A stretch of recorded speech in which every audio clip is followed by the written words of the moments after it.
There is a world beneath the water that we have barely touched. Our planet is mostly ocean, and yet we treat it like a footnote. 80% of our oceans have never been mapped, never been seen, and never been explored. The ocean is not just wide, it is deep in a way our minds were not built to process.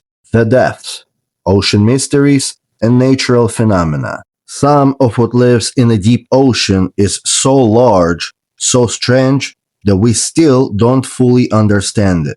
And some of what happens down there defies everything we thought we knew about how the natural world works. We are going in, chapter by chapter, starting with a map, the one that scientists have spent centuries trying to complete. The ocean is divided into 5 zones. Each one is a different world. Each one is a darker and stranger than the one above it. The sunlight zone is the ocean we know, warm, lit, and crowded with life. But it is only the surface of what is down there. But the moment you descend past 200 meters, everything you know about the ocean stops being true. Below 200 meters, sunlight disappears entirely. This is the twilight zone, and it is where the ocean begins to keep its secrets. In the twilight zone, there's just enough light to see, but not enough to understand exactly what you're looking at. 2 of the twilight zone's most successful residents, the lanternfish, which migrates upward every single night, and the siphonophore, which is not quite one animal and not quite many. Below 1,000 meters, there's no light at all. There's only pressure, cold, and whatever is down there with you. The pressure in the midnight zone is 1,000 times what you feel standing on surface. It would crush an unprotected human body instantly. The midnight zone built creatures around 2 problems: finding food in total darkness and making sure food cannot escape once found. The anglerfish uses light as a lure. The viperfish uses teeth the size of its own head. And then, below all of that, there's the Hadal Zone. The ocean's trenches, places so deep they were once considered completely unreachable. The Mariana Trench is the deepest point on Earth, nearly 11 kilometers straight down. Mount Everest, placed inside it, would still have more than 2 kilometers of water above its peak. We have sent machines to the bottom of the Mariana Trench. Only 3 humans have ever made it there in person. The moon has had more visitors. 5 zones, 1 ocean, each one a separate world, connected by pressure, darkness, and the slow fall of everything that dies above. Now we know the map, but knowing the map is not the same as knowing what lives inside it. The deep ocean is home to creatures that challenge the basic definition of an animal. Some are older than most species on Earth, some we still cannot fully explain. The giant squid. For most human history, this animal existed only in sailors' nightmares and ancient mythology. No one had ever seen one alive. The giant squid can reach 13 meters in length. Its eyes are the size of a dinner plate, and for centuries, the only evidence it existed were the sucker scars left on sperm whale skin. For centuries, every culture with an ocean had a monster lurking in its depth. Then in 2004, a Japanese research team caught one on camera, a live giant squid for the very first time. The monster was real. It was just quieter than anyone ever imagined. But the giant squid is not the largest squid in the ocean.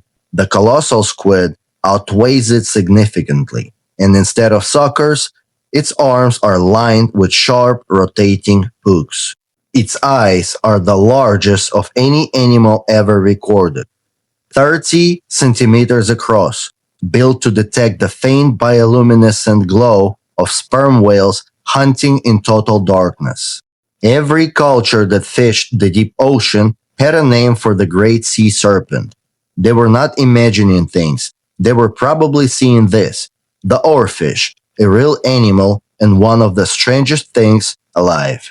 Oarfish can reach 17 meters in length. Most that had ever been found were already dead, washed onto beaches. No one had filmed one alive in its natural habitat until 2010. The goblin shark has barely changed in 125 million years. When it detects prey, its entire jaw launches forward from its skull, independently to close the distance. It is the only shark that hunts this way. In the deep ocean, darkness is not empty. It is full of light, made not by sun, but by the animals themselves. This is bioluminescence, and it's everywhere down here. 76% of all deep sea animals produce bioluminescence. In the midnight zone, light is not rare. It is the primary language. Every flash is a word. Every pulse is a sentence. The barrel-eye fish has a fully transparent head, a fluid-filled dome of living tissue it uses as lens. Those two green cylinders inside are its eyes, pointed upward, watching for shadows passing above. The siphonophore appears to be one creature. It is not. It is a colony, sometimes thousands of individual organisms, each one a separate animal, each one performing a single specialized function for the whole. It is a superorganism, living in a city that moves as one. Some siphonophore colonies reach 45 meters in length, longer than a blue whale, the longest animal ever recorded, and most people have never heard of it. Its scientific name literally translates to vampire squid from hell.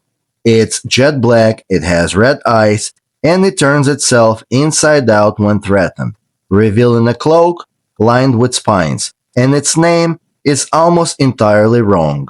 It's not a vampire. It does not hunt. It does not kill. It drifts through the deep ocean, eating marine snow, the slow rain of dead organic matter that falls from above. The most dramatically named animal in the ocean eats garbage, gently. Marine snow is the continuous slow fall of organic debris from the surface ocean to the deep. Dead plankton, fecal pellets, shed scales, dissolved fragments. It is the only food that reaches the deepest zones, an entire ecosystem built around catching what falls.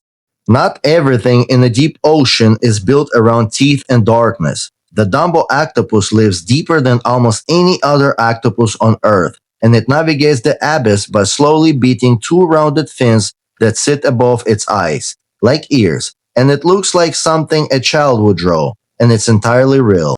Some deep sea fish absorb 99.9% of all light. They're not hiding in the dark, they are made of it.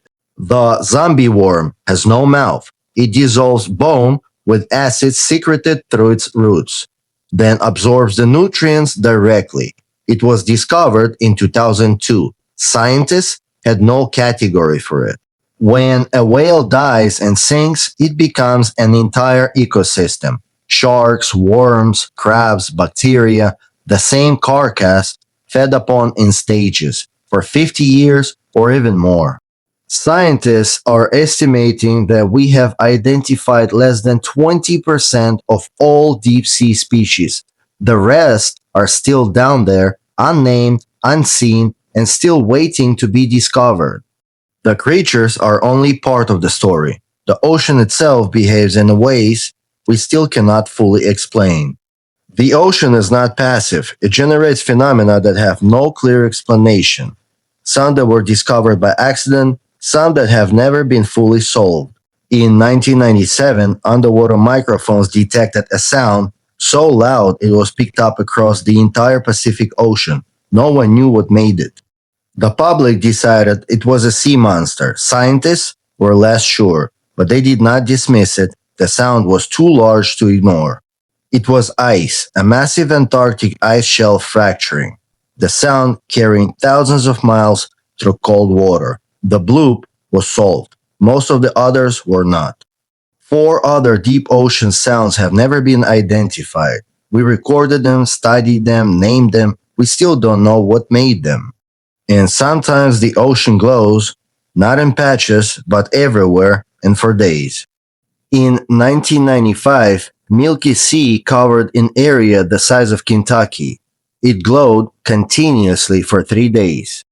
It was bacteria, trillions of bioluminescent organisms blooming together, each one invisible, but together visible from space. Off the coast of Mauritius, the ocean appears to have a waterfall. Seen from above, it looks like the sea is draining, but it's not. Sand and silt, pushed by ocean currents, pour off a submerged cliff edge. From the air, it looks like a waterfall, but it is an illusion built on something real. On the ocean floor, there are lakes, pools of brine so dense and so salty they sit below the surrounding water without mixing. Anything that crosses into the brine layer is stunned, then killed by the extreme salt concentration. The boundary is a line you do not cross. In 1977, scientists discovered something that rewrote biology: life thriving with no sunlight at all. The vent water reaches 700 degrees Fahrenheit. The surrounding ocean is near freezing. Life exists in a gap. Tube worms, blind shrimp, crabs, a complete food chain powered entirely by heat from the Earth's core. Scientists found the brine pool in the Gulf of Mexico so lethal, so disorienting to anything that enters it, they named it the Jacuzzi of Despair. For most of the 20th century, scientists called rogue waves sailors' myth. The math say they shouldn't exist. Then in 1995, instruments recorded one at 30 meters. The math was wrong. Dead zones are expanding in oceans worldwide, areas so depleted of oxygen that almost nothing can survive in them. These phenomena are not separate. They are the same ocean, behaving in ways we're still learning to read. The ocean floor is the least mapped surface in the solar system. We know more about dark side of the moon. We have detailed maps of Mars, of Venus, Jupiter's moons. Our own ocean floor remains mostly blank. The Mariana Trench, the deepest place on Earth, and one of the least understood. In 2023, a snailfish was filmed at 8,300 meters, a small, pale, almost transparent thing, living at the bottom of the world. In the year 2000, a research team found something that was not on any map: a field of white carbonate towers rising from the ocean floor, some 60 meters tall. Nobody was looking for it. The tallest towers are 60 meters high. They were already ancient before the first humans walked the earth. Some scientists believe life on Earth may have started at places exactly like this.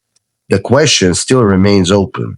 There are more volcanoes beneath the ocean than on all Earth's land surface combined. Underwater eruptions don't just destroy, they build new ocean floor continuously, all over the world. Mauna Kea, measured from its base on the ocean floor, is taller than Everest.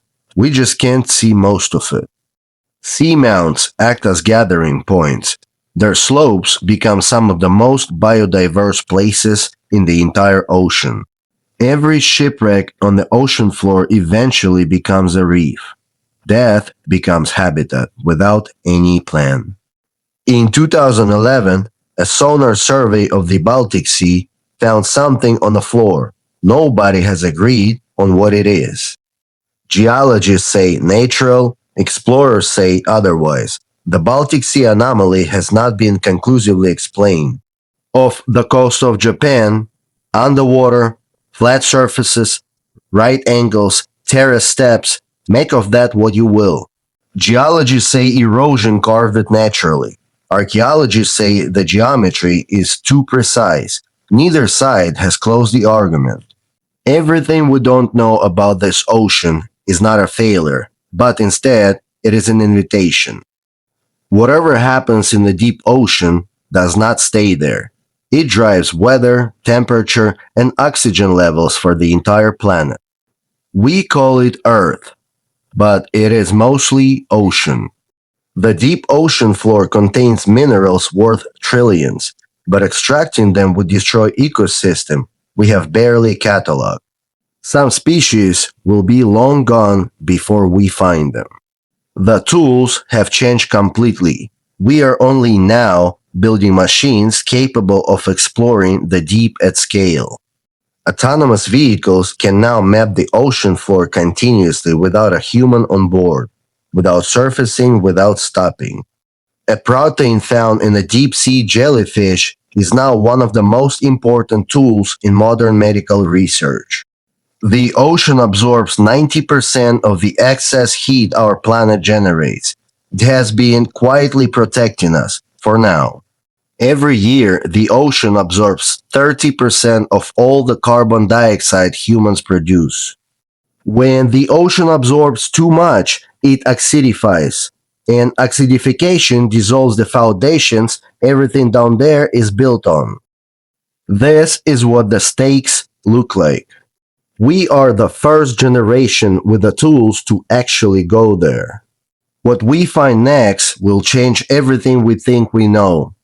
Everything we found in this one video is still barely the surface. Most of it is still down there, unnamed, unmet. The ocean was here long before us. It does not need us to understand it, but we need to try. 7 miles down, something is alive. We just haven't met it yet. The ocean was here before the first living thing drew breath. It will be here long after the last one does. The deep ocean is not a place of fear. It is a place of questions, and questions are an invitations. If this video made you curious, you are exactly where you belong. Subscribe to Curiosity Bin. Hit the like and subscribe buttons so the next video finds you. Something else is waiting. See you there, guys.